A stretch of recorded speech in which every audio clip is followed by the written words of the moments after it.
Hello and welcome to this video course on how to use WordPress Gutenberg editor. So we're going to go in depth. So if you don't know how to use the editor and you know a little bit, we're going to dive in a lot deeper. So this is video number 1, which is the introduction. So let's talk about Gutenberg and a little bit about it.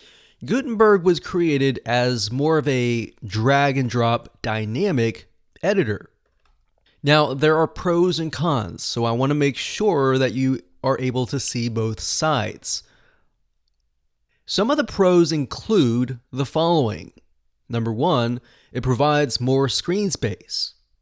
Number 2, it's more dynamic with blocks.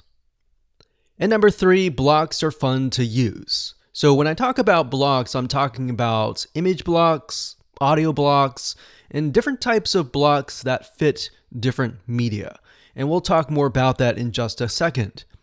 And what's cool about this is you can drag and drop them, you can move them around very, very easily. And number 4, it also works great on mobile.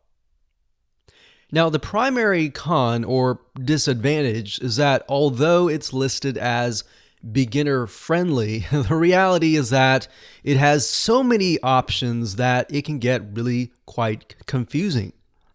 And that is why we will go over most of the important areas in this video course.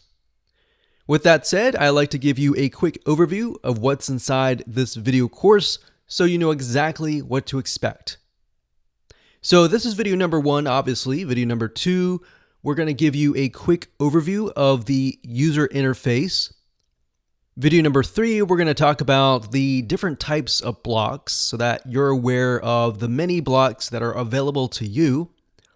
Video number 4, we'll talk about using the sidebar, which is on the right-hand side, that pertains to each block.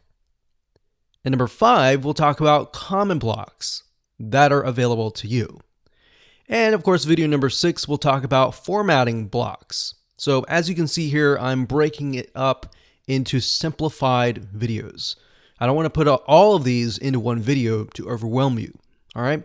So video number 7, we'll talk about layout elements. And video number 8, we'll talk about if you're not ready for Gutenberg and you do not like the editor after you've seen all of this, how do you go about disabling it? How do you go about reverting to the old classic editor? And this is a big thing. A lot of people do not like Gutenberg, so they prefer to go back to the classic editor.